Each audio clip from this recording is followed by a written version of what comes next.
We're going to be talking through the framework of these 7 sons of Adam that Alex was talking about last week for the next five weeks here. This is kind of where we're going. This is a framework through which we're kind of viewing everything that we're going to be doing. And tonight, we're kind of taking the ball and we're going to move into some new territory. Last week, we talked through the fall. We talked through kind of where everything went wrong in creation, how things became broken in this world. And tonight, we're going to talk about part of the way that God is working within His creation to redeem and pull His people back to Himself, and that is in His church. So go ahead and pray with me, and then we're going to get rolling. Father God, we are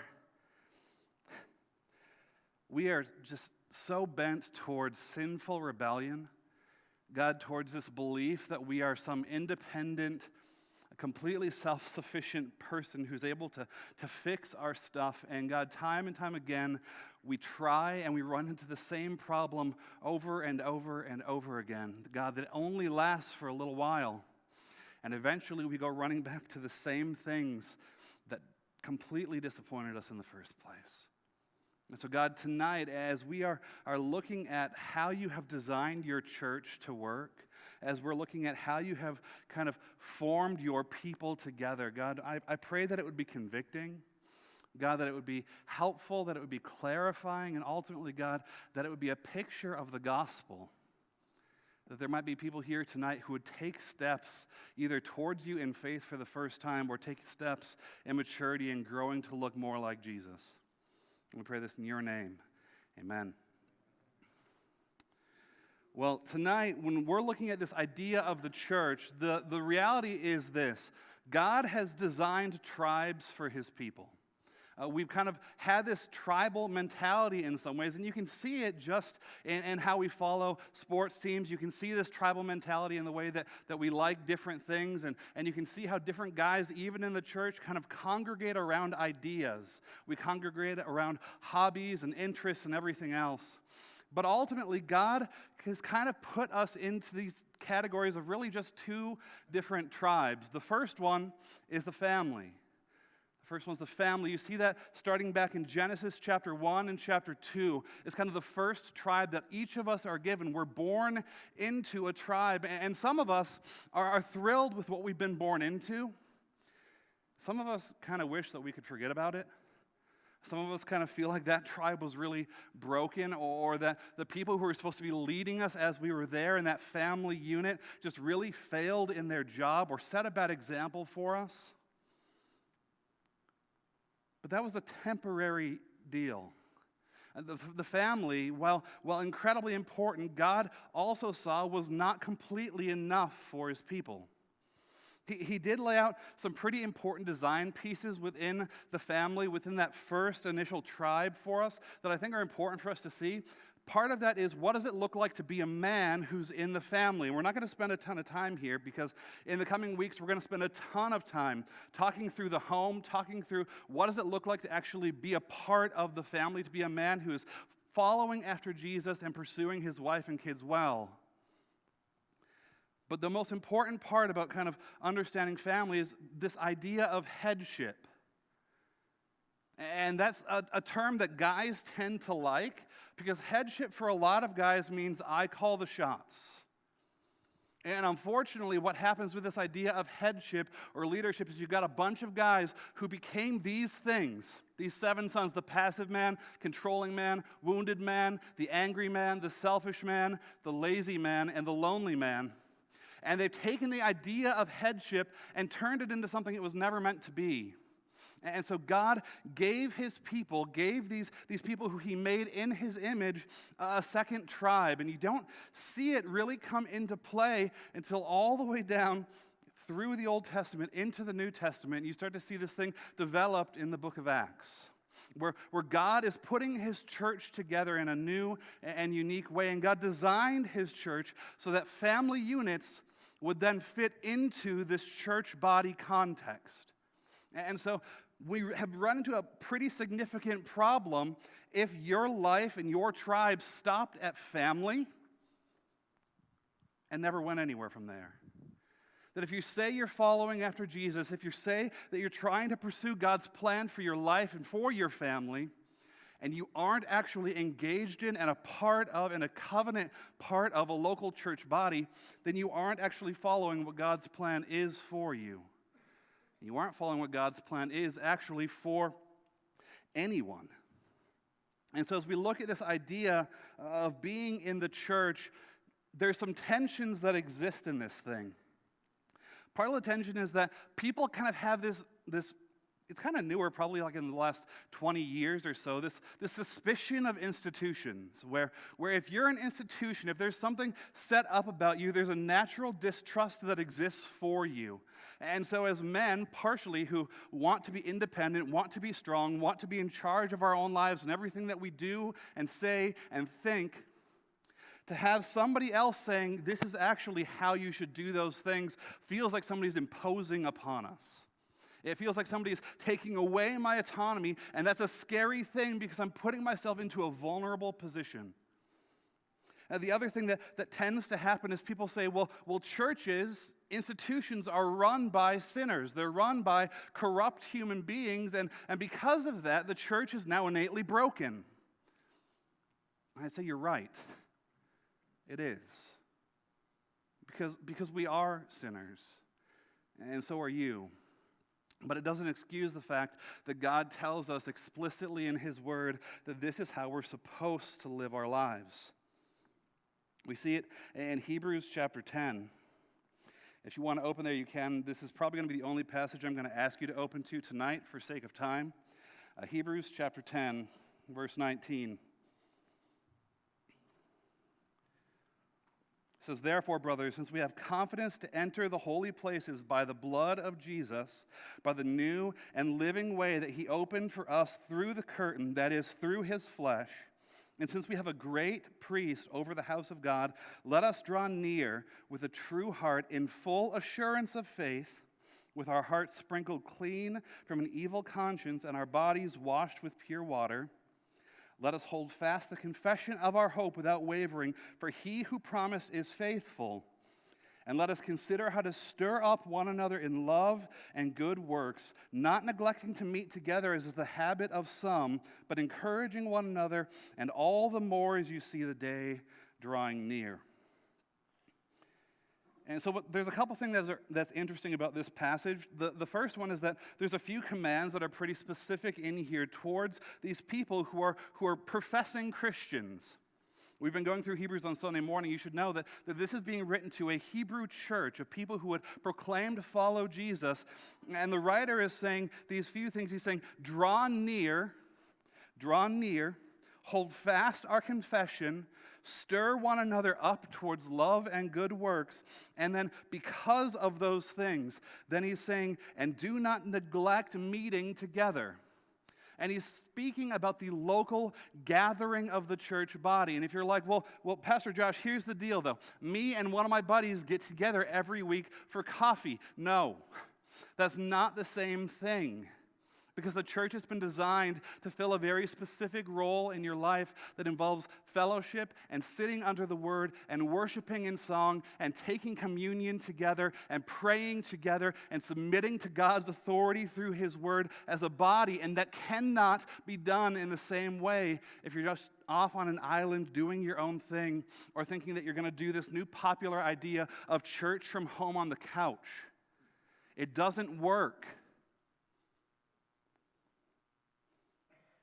Charles Spurgeon, known as probably one of the most prolific preachers to ever live, says this about the church. He says, give yourself to the church. You that are members of the church have not found it perfect, and I hope that you feel almost glad that you have not. If I had never joined a church till I had found one that was perfect, I would never have joined one at all. And the moment that I did join it, if I had found one, I would have spoiled it. For it would not have been a perfect church after I became a member of it. Still, imperfect as it is the dearest place on earth to us. Think about that phrasing. It is the dearest place on earth to us. All who have first given themselves to the Lord should, as speedily as possible, also give themselves to the Lord's people. How else is there to be a church on the earth? If it's right for anyone to refrain from membership in the church, it is right for everyone. And then the testimony for God would be lost to the world. That's strong language. As I've already said, the church is faulty, but that is no excuse for your not joining it if you are the Lord's. Nor need your own faults keep you back, for the church is not an institution for perfect people, but a sanctuary for sinners saved by grace, who, though they are saved, are still sinners and need all the help they can derive from the sympathy and guidance of their fellow believers. The church is the nursery for God's weak children, where they are nourished and grow strong. It is the fold for Christ's sheep, the home for Christ's family. The church is certainly imperfect. As for myself, even through this last week, I've had a death in the family. There's just been a lot of struggle and pain and hurt in a ton of different ways that I just didn't even really understand how it was going to compound from the start. And suddenly I started to see in myself glimpses of these 7 men. As I traveled across the country and tried to book flights and tickets for me and for my siblings to go over to be with family out in Wyoming. And the airline is, of course, a delight to work with. And there's flights delayed, and we're having to split off to fly into different states all of a sudden. And ice storms stopping us from getting to the middle of nowhere, Wyoming, where my family lives. And I started to see the angry son in me, and the selfish son, and the controlling son. I started to see the wounded man come out.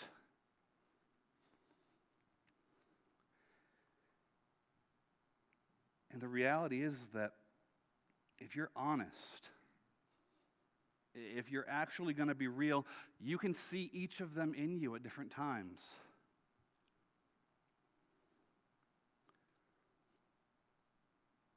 God has a plan for broken people. God had a plan for broken families, the first tribe that sinned almost immediately in the garden. In the same way that Christ was not plan B, the church is not plan B. The church was God's plan for his people.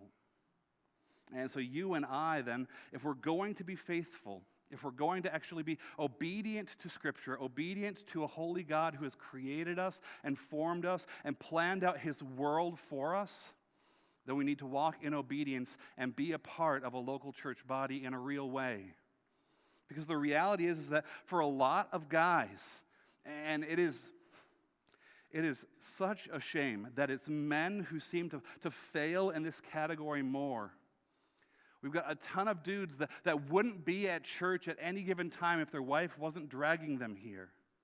And when Pastor Alex is mentioning that guys' wives sign them up to be here, he's not saying that as a joke. He's saying that as a real condition. If we're going to actually be men, biblical men who pursue after God and who grow to look more like Christ, then we desperately need the systems and the functions of the church that God's put in place to help us to do that. We desperately need it.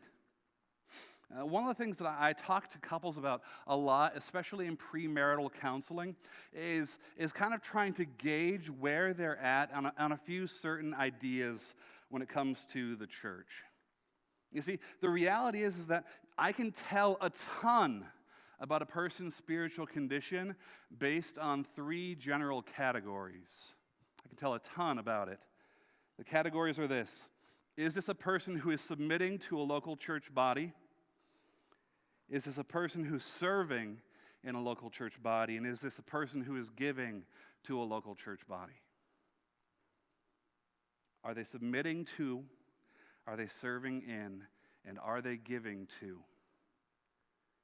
That tells me more about a person's spiritual condition than any number of verses that they might have memorized, than any consistency that they would say that they have in their weekly devotions. It tells you a ton because it tells you where their life priorities actually live. And so just run yourself through that gauge for a moment. If you're like, man, where am I actually at? Well, how are you doing in submitting to a local church body? Where are you serving in your local church body? And are you giving to your local church body? And this is not one of the kind of cliche church things that people get really suspicious of like, oh, he said giving to the church body, so that automatically means he's after our money. No, I'm not. I'm after your soul. I'm after your heart, because that's what Jesus wants. And so as we look at this idea of the church, as we look at what it actually means to be a part of it and to submit to this thing, for men specifically, that is a terrifying idea, because we don't like to submit ourselves to anyone. If you go into almost any home in our country who has raised boys and seen those boys go through teenage years, what happens? The boy will eventually clash against authority in the home, whether outwardly or in their heart. It is a non-negotiable, will happen every single time. And where it normally shows up first is the way that that young man starts treating his mother. You see what Pastor Alex mentioned last week about where things are off in our world and where sin is present in man's heart. Women and children will be the first ones impacted by it in a significant way. That starts in teenage years for guys. And they'll target mom. Because this idea of submitting to somebody else's authority, especially somebody that maybe we think we're stronger than them. Maybe we think that we have our lives together more than they do. Maybe we think that we're more educated than them, or that we're more confident than them, or that we can intimidate them into giving us what we want, that somehow we can't possibly imagine submitting to that person or to that thing. Hebrews chapter 13, 17 is really kind of one of the major passages in Scripture when it comes to this idea of what does it look like for you and I as men to submit ourselves to a local church body. Hebrews 13, 17. I said I wasn't going to read a lot, but I lied. I'm going to. Hebrews 13, 17. It says this, and I don't know how you get around it. Obey your leaders and submit to them. I didn't write it. This is, whoever wrote the book of Hebrews, I would claim it's Paul. We can fight about it later. He says, obey your leaders and submit to them, for they are keeping watch over your souls as those who will have to give an account. Let them do this with joy and not with groaning, for that would be of no advantage to you. It is a clear command in Scripture that we submit ourselves to a local church body. And that's not just talking to guys who are here as lay people and individuals. That applies to me.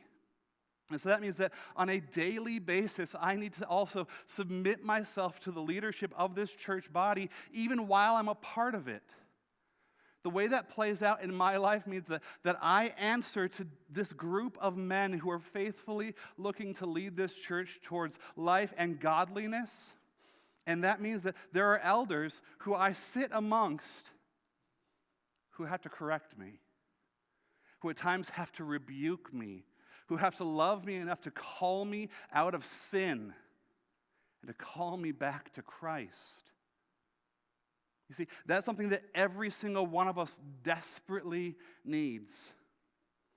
Submitting to a local church body means sitting under sound teaching regularly. It means submitting yourself to leaders who will give an account for your soul. It means becoming a covenant member. And that's where people like to argue, but Josh, nowhere in the Bible does it say that you have to become a member. Yeah, the word member is not there, and neither is the word Trinity.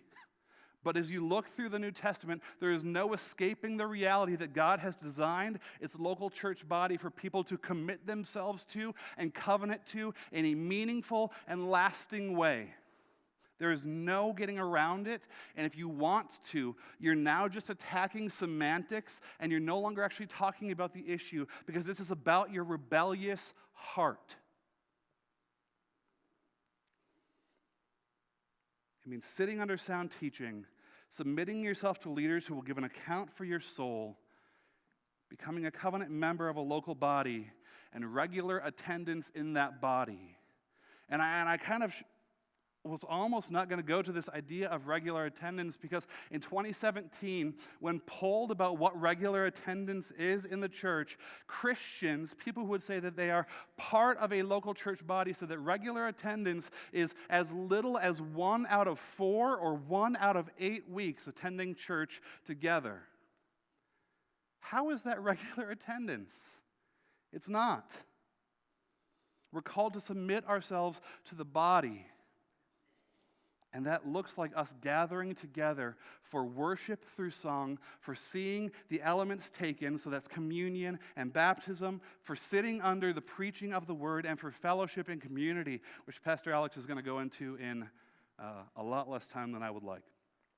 Next, again, we had submitting to a local church body, and the next is serving in a local church body. A couple passages for that. I'd encourage you to write them down. 1 Peter chapter 4, verses 10 and 11. It's 1 Peter 4, 10 and 11. Galatians chapter 5, 13 and 14. And these are just a couple, by the way. These are scattered all throughout the New Testament. I'm giving you 2. You could spend a lot of time studying this. Serving in the local church body looks like this. And I say this in every member meeting that we have here. God has given every single believer who walks through the door of this church spiritual gifts and abilities and strengths that he believes that if you are here, it means that the church, that this church, that Redemption Hill needs the gifts that he's given you. We need them.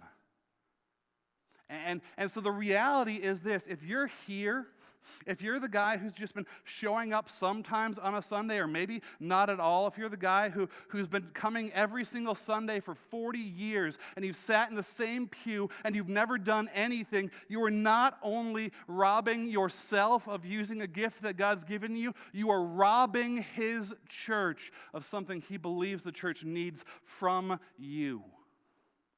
You are not here on accident.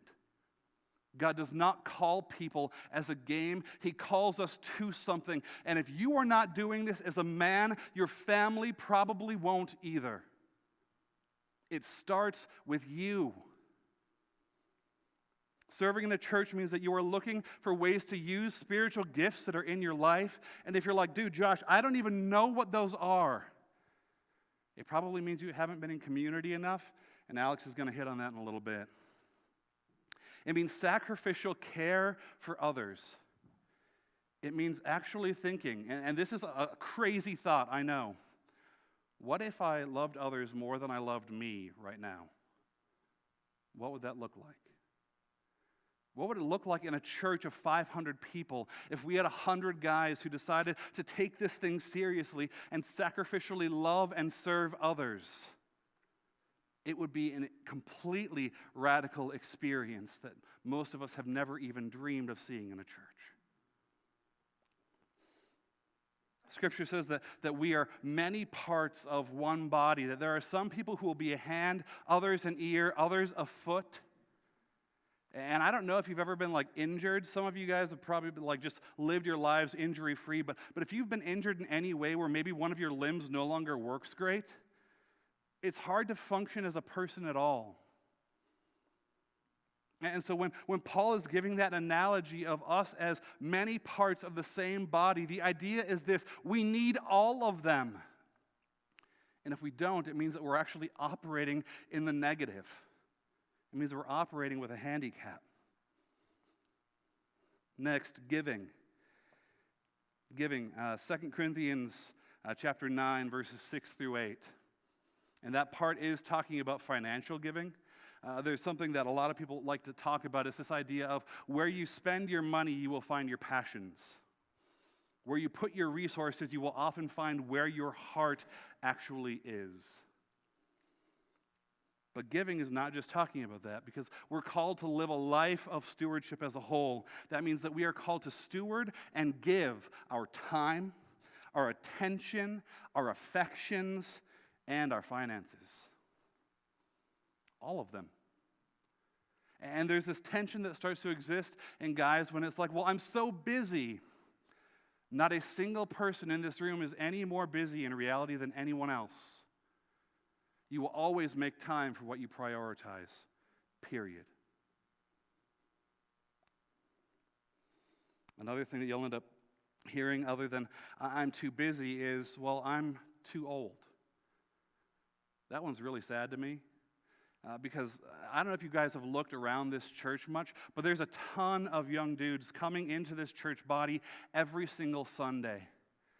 And if you have been around for a while, if you are a believer who is seasoned in life, which is a nice way of saying older, we young guys desperately need you.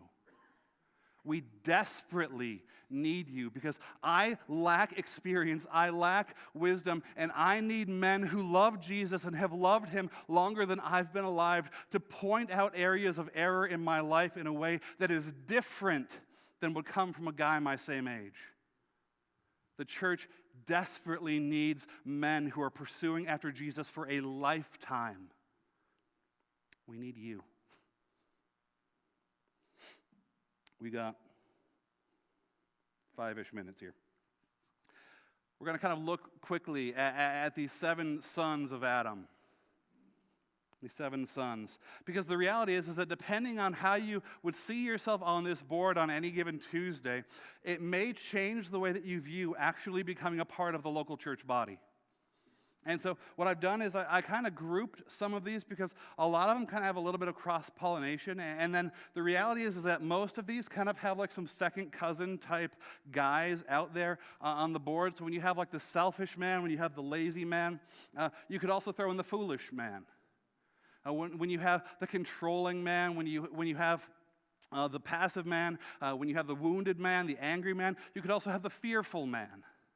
And there's a lot of those that kind of blend together and bleed into one another. But what I've done is I lumped together the passive man and the lazy man. The passive man and the lazy man. And those sound very similar, but they're not exactly the same because here's how the passive man will approach the church. Hey, honey, are we going to church this week? Oh, okay, great. Well, maybe we could go to second service, though, because, I worked a really long week, and it'd be really great to sleep in a little bit longer today. And you know what? He'll show up. Passive man often is actually in here. Passive man shows up. He brings his kids with his wife, even if a little begrudgingly. And then once he gets here, he's just kind of buying his time. It's all right. Well, normally Alex preaches for like 40-ish minutes, but if it's a long one, it could be like 53. If Pastor Josh is there, we could be here for like an hour 16. But we just got to bide our time. Lunch is a-coming. That football game starts up at 12:30, and if I can make it home for the pregame, this Sunday would be pristine. You see, passive man, he'll show up, but he's never actually engaged. And when he's never engaging here, here's a promise I can make to you. He is also never engaging his family. Ever. The lazy man looks a little different. The lazy man still hasn't gotten off of his couch since the beginning of 2020. The lazy man has a reason to sleep through church every Sunday because, after all, he works real hard throughout the week, and that means that the weekend is my time of rest. After all, God told me to take a Sabbath. Scripture talks about the lazy man a lot. It talks about the man who's so lazy that he'll no longer even bring his hand from his bowl of chips to his mouth.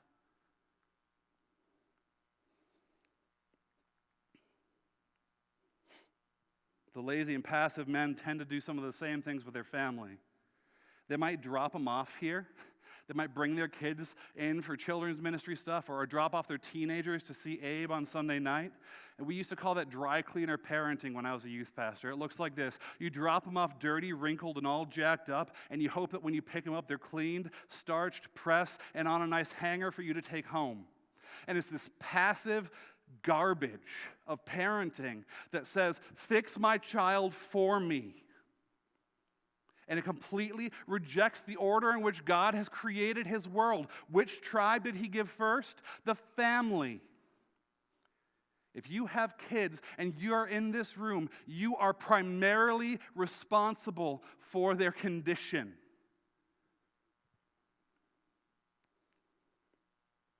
They're content to watch their wife grow while they sit on the sidelines. And they have no clue what the sermon was about because they've been thinking about everything that they want to do after. Next, you have the controlling man and the angry man. This guy has almost always got a complaint about the church, the sermon, the leadership, or something else. He's the guy who's charging the pulpit afterwards, not to talk to Pastor Alex or to one of us, but because they want to fight. It's the guy who's hopped around from church to church to church his entire life and keeps making waves every time he gets there with another complaint, another thing that he's raging about, never understanding that he is his own biggest problem. He's blind to the reality that because he wants to control the dialogue and because he's ticked off because he heard something that he didn't like, he's going to do as much damage as he can before he leaves and doesn't actually believe that he's going to do the same thing when he gets to the next church. And guess what? Eventually he runs out of places to go. He's known for his hypercritical nature. He rarely stays in a church long. Next is the selfish and wounded man. This guy's going to be really quick to bring attention back to me. Guys, I really want to focus on my thing right now. GC always seems to be about the problem that they're currently going through. They're really annoyed with Alex when he just wants to preach through Hebrews instead of doing a topical series about their current struggle.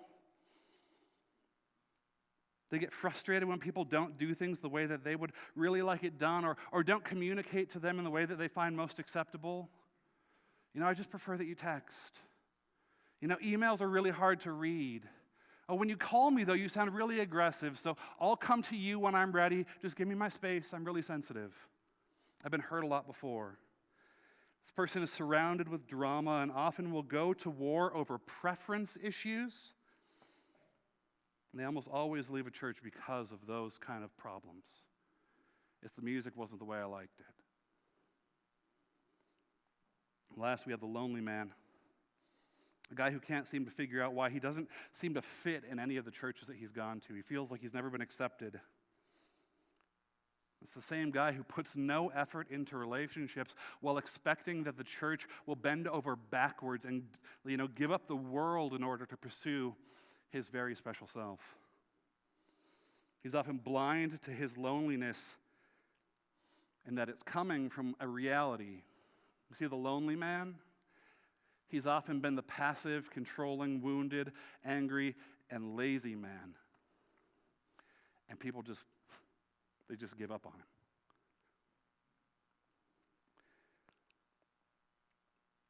See, these guys are broken. And God knew that they would be. And he knew that I would be. And him giving us the church is designed specifically so that broken people like me and like you might more fully know who Jesus is and understand what it is that he's done and what that means for my life in every single aspect of it. See, God gave us the church so that we, as the passive and lazy man, might become the active and motivated man. He gave us the church so that the controlling and angry man might become the submissive and gracious man. He gave us the church so that the selfish and wounded man might become the generous and healing man. And he gave us the church so that the lonely man might find joy in a community provided for him by a heavenly Father who cares. Guys, I don't know where you're at. I don't know which one of these is you tonight. But you got about 5 more weeks to figure it out. And until then, I expect some really uncomfortable evenings. But I expect that God's going to do some really powerful and incredible things. We're going to take a break. I stole 3 minutes longer than I was supposed to. We're going to say, be back here by, what time you want them? 6:45. You got 6 minutes. Go to the bathroom, grab a drink, come yell at me if you want, and we'll gather up in 6 minutes.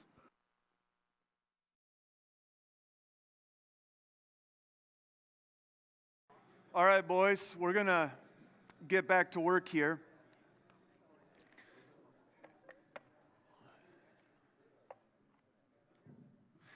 As Pastor Josh said, you're going to be a little bit on the lost side of things if you don't go back and grab last week's talk, and then because these do successively build on one another, so that's important. But we do get those up, as he said, and so go back and listen to those. Listen to last week or any other weeks that you miss. I want to make sure that you are aware of that.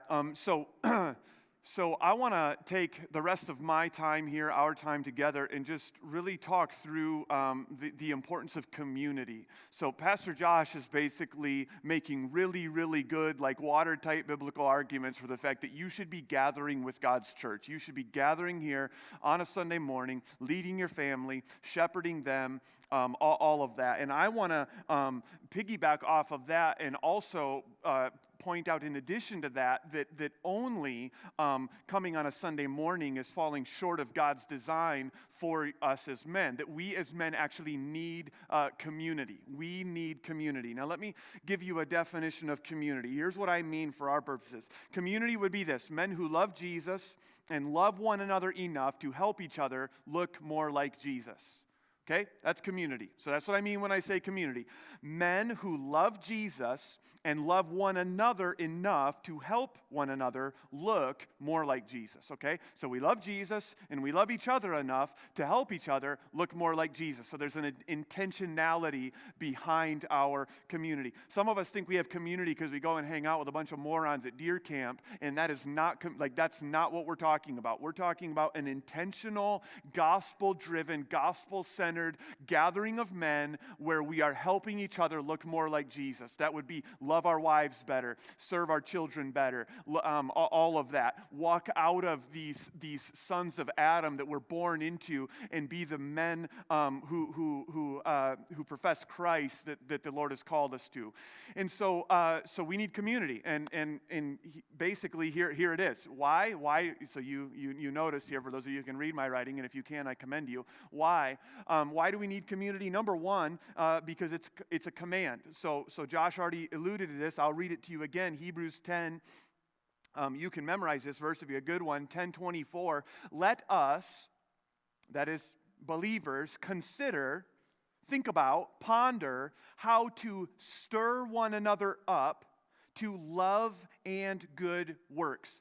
Let us as men consider, ponder, think about how we can stir each other, provoke one another would be another translation of that, to greater love and righteous deeds, righteous works. Now, the reason you need community to do that verse is because you can't do that verse if you're not in community, right? So that's how that works. So if we're going to consider how to stir one another up, then that means we need to be in community. And Sunday morning is the beginning of that, but it can't be the end.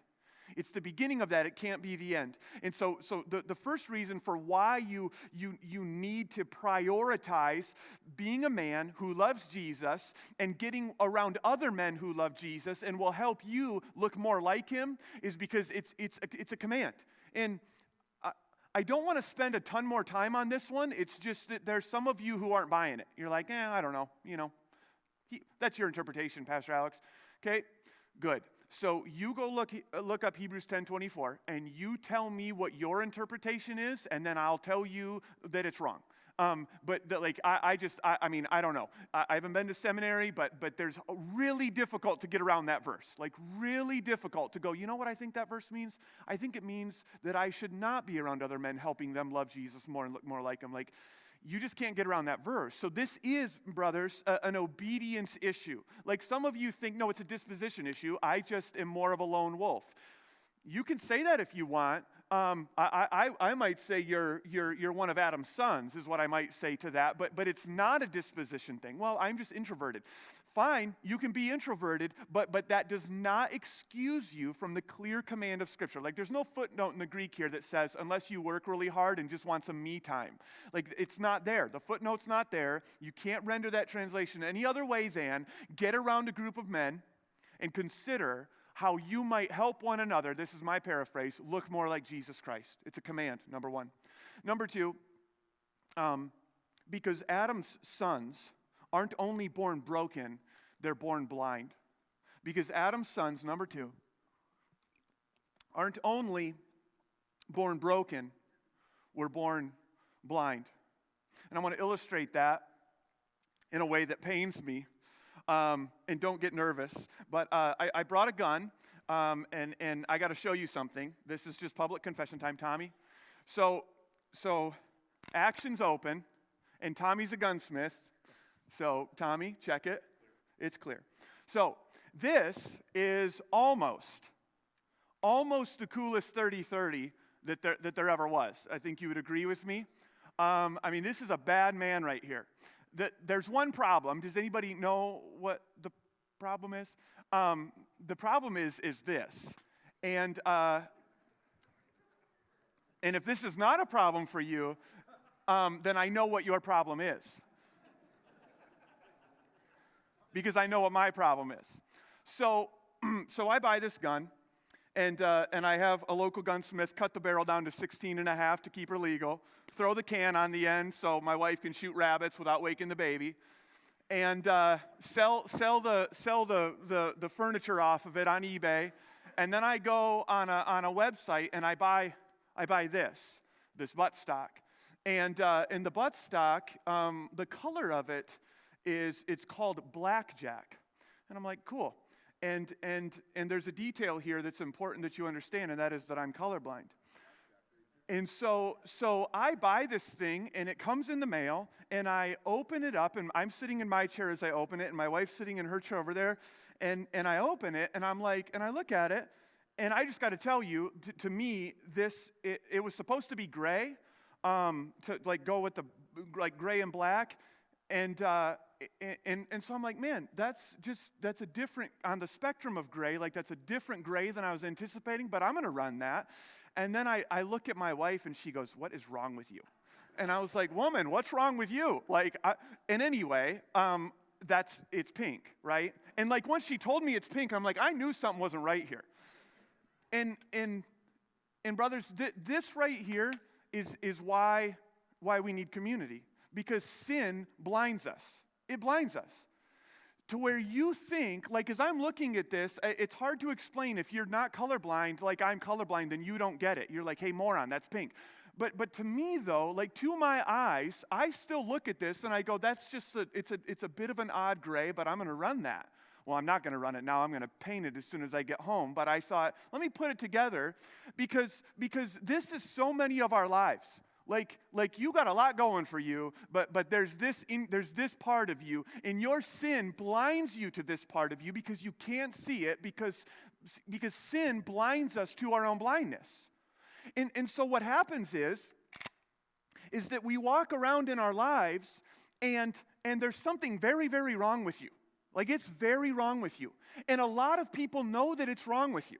And it can look a certain way to you all you want because you're a little bit biased towards yourself. And that's why you need people in your life to go, hey, bro, that's pink. Like, it's a cool gun, honestly. It's awesome. But the back end of it's pink. And so there's so much in our own lives where like, there were some of us here and we're going through these 7 sons of Adam and you're sitting there and you're like, yep, I know a guy that's passive. And I know a guy that's controlling. My dad, in fact, was controlling. You know, you'll say to yourself, and yeah, wounded. Well, I did break my leg one time, so I guess, but I've recovered from that, which that's not what wounded means, to be clear. Angry man, known a couple of them. My football coach was angry. Lazy guys, can't stand them. And you go through the list, and you're like, yep, I really wish that all of those 7 sons of Adam that I know were all here. And you don't realize that you're all 7 of them.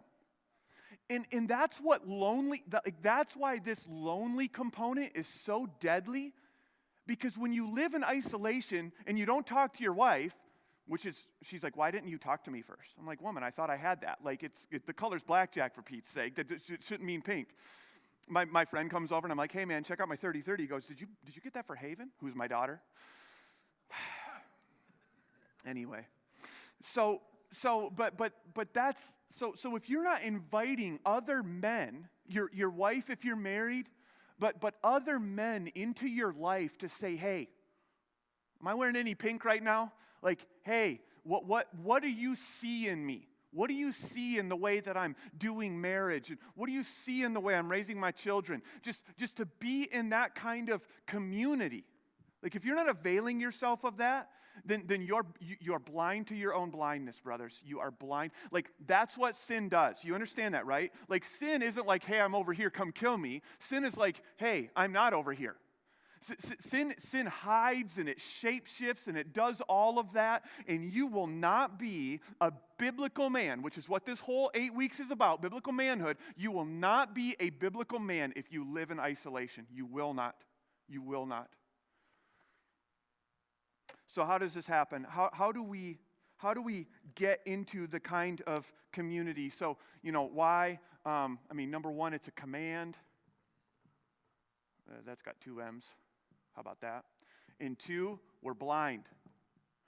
And so how do we get into, right? Like, because some of you are here and you're not in community, and I really believe that you want to be, but you just don't know how.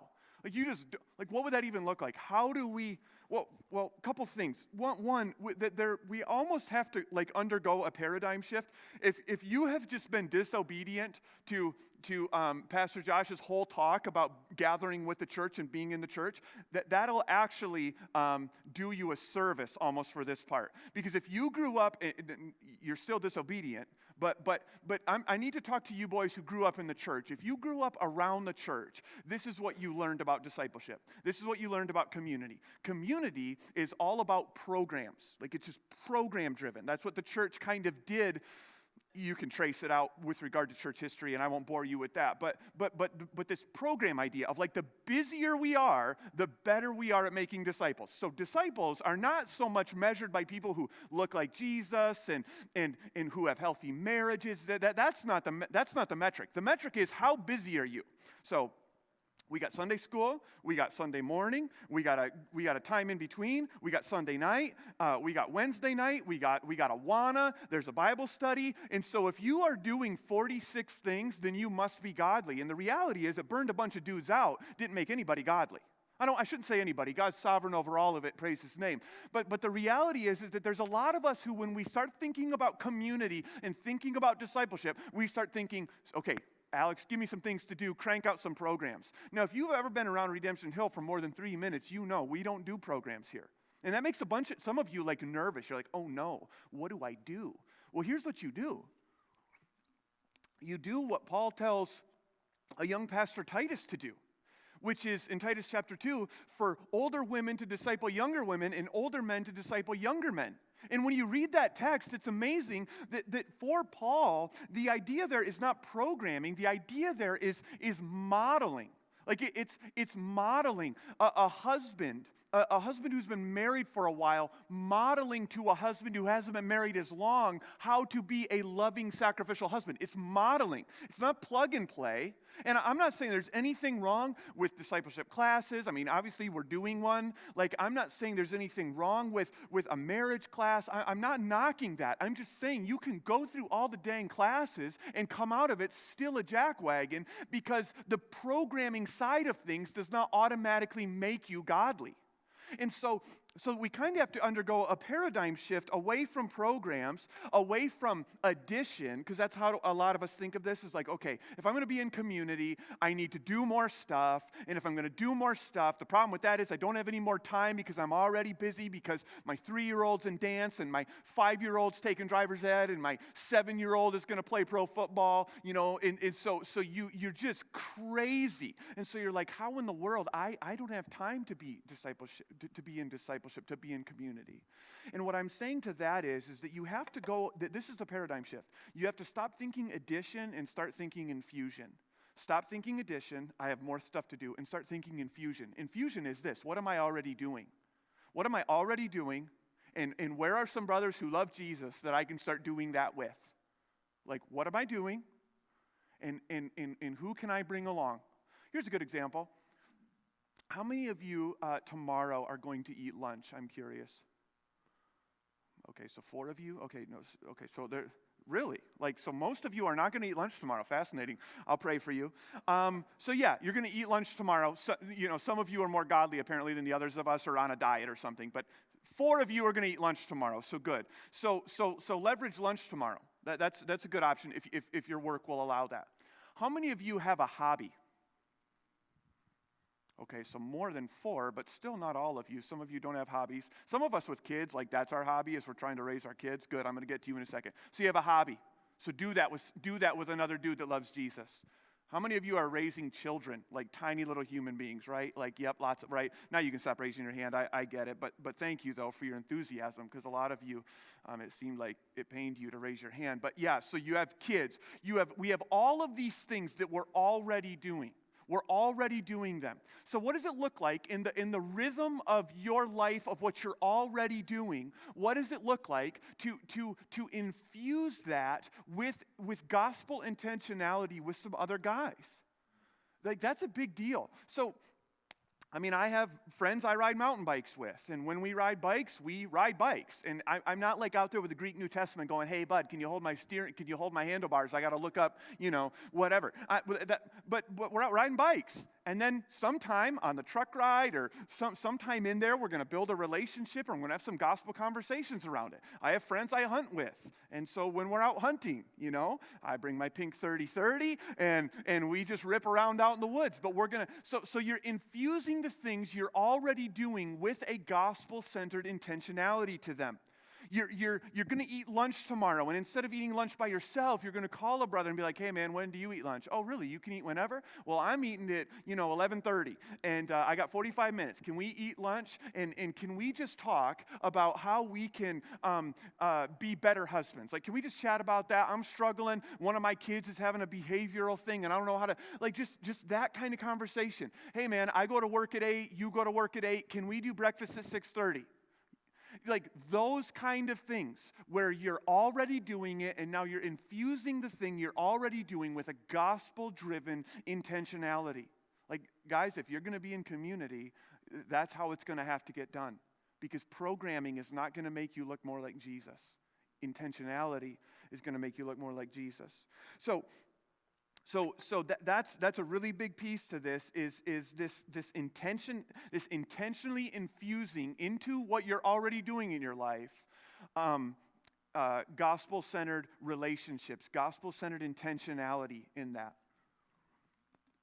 Okay, so that's how it's going to get done. To be clear, I am not asking you to go join a Bible study. If you want to join a Bible study, great, love it, absolutely. But I'm saying, what are you already doing, and how does Jesus show up in what you're already doing and change the way you're doing it? Like, I've been profoundly convicted, probably, I don't know, in the last 5, 6, 7 years of my life, of thinking to myself, if I ride my mountain bike the exact same way that somebody who doesn't know Jesus rides their mountain bike, that is a profound loss for the kingdom. Like, if I hunt turkeys the same way that dudes who don't know Jesus hunt turkeys, that is not a win for anyone. So like, look, for so many of us, if you grew up around the church, what you learned is that godliness equals boring stuff.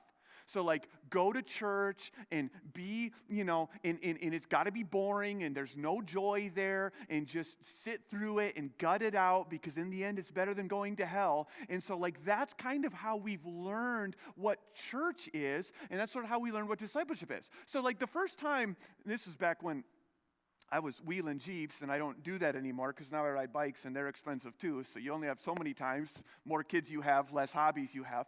So when I remember it was with wheeling Jeeps when I just realized, like, I can eat to the glory of God. I can drink water to the glory of God. That's Paul in 1 Corinthians 10:31. You're like, wow, Alex, that's profound. Well, that was Paul. So I can eat and I can drink to the glory of God, and I can wheel my Jeep to the glory of God. Like, I can wheel my Jeep in a way that demonstrates to the world and to my friends that I know and love Jesus. And that was just a huge shift for me. And guys, a bunch of us need to go through that shift and realize that the call of Jesus is not a call necessarily away from your hobbies, but rather that Jesus wants to come step into your hobbies with you. Like, now some of you have got way too many hobbies. That's another talk for another time. But I'm talking here within balance, like, the Lord has given us all these good things to enjoy, but here's the thing. He wants them. Like, He wants them. He wants your mountain bike. He wants your golf clubs. He wants your bass boat. He wants all of it. And he wants you to use it so that in the end, you might look more like him and that you might fish to the glory of God. Ride a bike to the glory of God. Wheel a Jeep to the glory of God. And whatever else you like to do. What's it going to take? This is the end, but what's it going to take?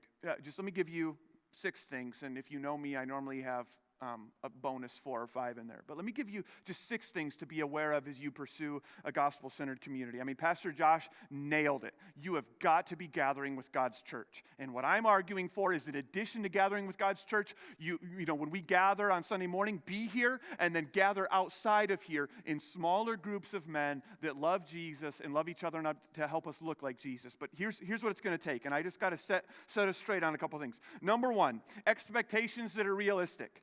Expectations that are realistic. In other words, if you go into this and you're like, man, I am going to nail it. I love golfing. I'm going to find another Christian that loves golfing. Probably the rest of our foursome will get saved on the first time. And like, that's your expectations. And a lot of us, like, we're dudes, but we have these highly romanticized ideas of what community is going to be. Like, it's going to be awesome. You're going to meet your soulmate, and you guys are going to have pink 30-30s together, and then we're going to have to church discipline you. But I mean, like, so you, like, these highly romanticized ideas of how awesome community is going to be. And you, look, in a number of places, the Bible points out that we are family. Like the church is a family. And if you've ever been around your family, you know you got a weird uncle, and he tells jokes at Thanksgiving that aren't funny, and it's weird, and you try to get away from him, but you can't because he's got the same last name as you. And you've got some siblings that all together, like, certainly 3 or 5 of them are adopted. Like, you're certain of it. Like, I don't know where they came from. You know, they're from somewhere else. Like, clearly, just right. And so when you start thinking through community in the context of family, it starts to help with the expectations, because rather than going into Thanksgiving and being like, wow, this is going to be the most profound, deep, wonderful conversation we've ever had around turkey, like, sometimes I go into Thanksgiving going, it'll be a win if I don't kill one of these fools by the time it's done. Like, that'll be good. That's a great it'll be good if no one dies. And sometimes that's how we have to think about community. Like, with other brothers. Like, we're all in the family. If you're in Christ, we're family. But that doesn't mean that all of us are always going to click and get along and all of that. And if you are waiting, and this is what's killing so many of us, like, you're waiting to find your soulmate, quote unquote, and he doesn't exist. Your wife can't stand you, let alone some other guy putting up with you. And so you're going to have some of this in community. And you just have to realize that's what it is. But you can really begin to take massive steps in looking like Jesus like this with another dude, right? And so there is going to be some of that. And those expectations are really important. Number 2, ownership.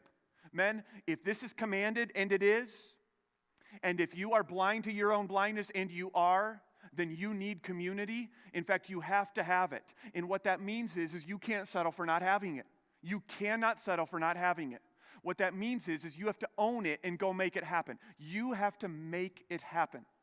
When my wife and I moved here, I was 25 years old, and my wife had always lived in the same town, always gone to the same church, always lived in the same dang house. And I had moved all over the place and seen all kinds of stuff. And we moved to this new town, and I'm now a pastor of this church, in way over my head, and just had this profound awareness of, like, I'd better get some people around me to help me. Like, I have to go make this happen. Pastoral ministry is interesting because the guys that want to be around you, you probably need to keep an eye on. And then there's a bunch of guys who don't because they think you're crazy. And those are probably some of the guys you need. And so it's an odd balance. And all of us find ourselves in a balance like that, where there's the challenge and there's the nuance to it. But you have to make this happen, men. You've got to find men that you can run after Jesus with and who will speak into your life. You have to do it. Number 2, own it, make it happen. Number 3, requires humility. It requires humility. There's a bunch of us, I've met a bunch of these guys around the church, like they think they're a natural resource, And they're just waiting for you to come along and see their value and then begin to sing their praises. And that doesn't work. Like few things kill community faster than you walking around with another dude and being like, hey man, let's go out for coffee so I can tell you how awesome I am. I've been saved for 70 years. I've got the entire Bible memorized. I've listened to more sermons. I mean, and you'll meet these guys, and that's gonna kill community in a real big hurry. So humility is a real big deal. In addition to that, humility is important because if the stock's pink, like if it's pink, you just need to. Oh yeah, you're right. Versus what I did, which was try to argue with my wife. The colorblindness thing's gotten me on a number of occasions because I always want to argue that I'm not. I've never lacked confidence, and so I'm like, woman, clearly you might be colorblind because that's gray. She's like, no, idiot, it's pink. And so that's where humility comes in. Like, if you're gonna step into community, and what your version of community is, hey, everybody come and affirm me, community will be short-lived, like really short-lived, because we do not gather together as men in order to be told how awesome we are. We do enough telling that to ourselves. We need to get around some men who love us enough to go like, hey, bro, that wasn't that awesome, actually. Like that, and that's going to require humility. Number 4, transparency. Transparency. Guys, this is a big one. There's a bunch of us who have learned how to pop some smoke. You know what I mean by that? You pop smoke, you shape shift, you perception manage, you do all of that. So you'll get around some guys and your marriage is a disaster and your kids can't stand you and you got fired from work and you hit a deer on the way to coffee and all of that. You'll walk in and you're like, hey man, how are you? Man, I'm doing awesome. I'm blessed, bro. I'm blessed. No, you're not. Like you're just not. But you pop that smoke because that's the religious game we play. And the church, it's not that the church goes about teaching us, certainly not at Redemption Hill. There might be others, but it's almost like we learn the game of like, okay, so this is what we do at church. Like we pop smoke, we shape shift, we perception manage, I'm blessed. You got a couple Bible verses memorized and you just drop them every once in a while to kind of create this veneer that you're legit. And you're never going to make any progress at all in sanctification, which is to say in looking like Jesus, if it's all a game, if it's always a facade, if it's pop smoke and try to pretend like you're something that you're not. Now look, I get it. That doesn't mean that there's a dark side to transparency, which is where some of you would like to get up here, grab the mic, and tell all of us how broken you are. We don't need to know that. We already know you're broken because we know we're broken. So there's another side of that too, where you get around a guy you just met and you just unload on him. Yeah, he might be a little scared, like he thought you guys were going to go crappie fishing, and pretty soon he's doing marriage counseling and he has no idea. So there is, but transparency, really, really important, really, really important. Number 5, courage. Courage. Do you know why? Because if the stock's pink, you got to say it. And there's a bunch of us in this room who are in community, and we see things in the guys we're in community with, and we're cowards, and we don't tell them. And we don't just have a hard conversation, be like, man, listen, the way you're talking to your wife, the way you're engaging your children, the way we work at the same place, and our coworkers can't stand you. Like, because you're a jerk. So like just some good old-fashioned down-the-gun barrel courage where you look a dude in the eyeballs and say some things that he might not like. Now you do it with grace and you do it because you love him. But listen, you do not love someone if you just affirm them all the time. And if you've noticed, maybe you haven't, but the new definition of love, it's not seek my highest good. It's affirm me. It's I'm awesome. It's pink? Well, tell me that pink's cool. Like, tell me that pink is your favorite color. Like, affirm me, affirm me, affirm me. And that is not love. And the culture has produced that understanding, but it's a perversion of love, and I'm afraid that a lot of us are buying it. To where if you don't stroke me and just tell me how great I am, then you don't care about me. The exact opposite is true. Like, part of my job, and people, I don't know. I don't know what people's perception are of me, but I will tell you that I do not enjoy looking a dude in the eyeballs and saying painful, difficult things to him. That is not something I wake up tomorrow and go, let me check my calendar. Oh, I'm meeting with this guy. This is going to be great. Like, I do not look forward to that. But the reality is if I love you and you love me, we care about each other. We care about the kingdom. We care about our gospel legacy. We care about our families. We care about the glory of God. If we care, if you really care, then when you get around some dudes and you see some things that don't line up, doesn't mean you blaze them on the first time, like, hey, man, I wanted to take you out to coffee because I got 7 things here, they're called You're a Jackwagon, and I've actually alphabetized them. So let me just run through this list. Like, that's not it. But the reality is that the whole point of this sort of community is that we speak into each other's lives in such a way that on the other side of the conversation, you have greater awareness of yourself and your shortcomings and a better understanding of who Jesus is. Like, really, really important. Really, really important. Courage. Number 6. The gospel. You had better, what's it going to take? It's going to take a real, robust gospel understanding. Because if I have to talk to you or you come and talk to me about the condition of my marriage or the way that I just talked to my wife or the way I'm raising my children or the fact that my coworkers can't stand me because I'm a jerk, and you just rain down condemnation on me, that's not going to help me look more like Jesus, and it's not going to help me in any way want to continue this relationship. But if you can talk to me in a way that reminds me of the truths of the gospel, that, yeah, I'm a jerk at work and I need to ask for forgiveness, but the gospel frees me to admit when I'm wrong and I'm justified before God, not based on my performance at work, but based on the performance of Jesus Christ. That, yes, I'm a train wreck of a dad and my kids are shuddering under my leadership, and yes, I do need to ask for their forgiveness, but praise God, they have a Father who is their heavenly Father who makes up for all of my shortcomings, and He's also my Father. And so the gospel,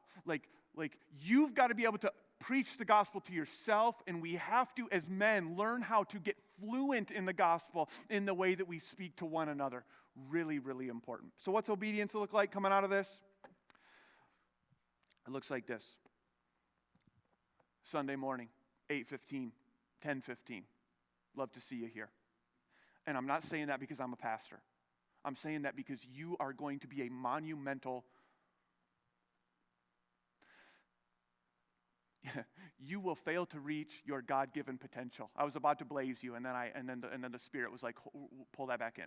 So you will fail to reach, which is a tragedy. You will fail to reach your God-given potential as a man, is who the Lord has called you to be, if you live your life divorced from a community of believers called the church. Redemption Hill is certainly not the only church in town that preaches the gospel, but we do preach the gospel and we do teach the scriptures. One great step toward obedience from Pastor Josh's talk, come with us. Like, come with us. 8:15, 10:15 Sunday mornings, come with us. Let's do this. Second thing, begin fostering relationships with other men who love Jesus and love you enough to help you look more like Jesus. Begin fostering those relationships with other men. Begin doing that. Make that happen. Make that a priority. Begin asking the Lord to give you relationships like that. Not that are a mile wide and an inch deep, but be asking the Lord for 2 or 3 men like that. And look, if they don't come and find you right after this, like by 7:30 you've got 3 of them, then you go find them. And you make it happen. And join a gospel community group. And realize that in the gospel community group, you're not going to immediately find these sort of relationships. But you can use your gospel community group as a launch pad to then go grab coffee on Thursday. I had a guy just text me the other day. I forgot to get back to him. I'm going to talk to him tonight. Who's in my GC, who wants to talk, this week and get together. Like, use it as a launch pad for those sort of things to begin to happen. And that's where those relationships will start to flourish, men, and you can start being aware of your blind spots and more equipped to stir one another up to love and good works. All right? Love you guys. I'm down front. Pastor Josh is here. Yell at him. You can encourage me. Just affirm me, okay? I need affirmation. So affirm me. Yell at him. See you guys Sunday and then next week.